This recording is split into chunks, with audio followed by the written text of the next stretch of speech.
விடியாத காலை பொழுதாக விளைந்த கலை அன்னமே நதியில் விளையாடி கொடியில் தலை சீவி நடந்த இளம் தென்றலே வளர்பொதிகை மலை மதுரை நகர் தமிழ் மன்றமே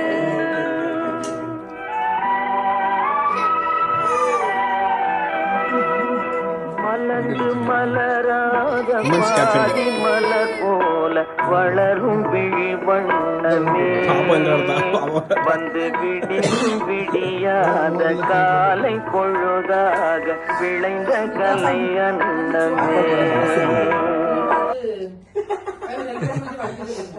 நல்லா இருக்கு. என்ன சார் என்ன செய்யறது நம்ம இப்படி போய் வீடியோ எடுத்து போட்டோ எடுத்து இல்ல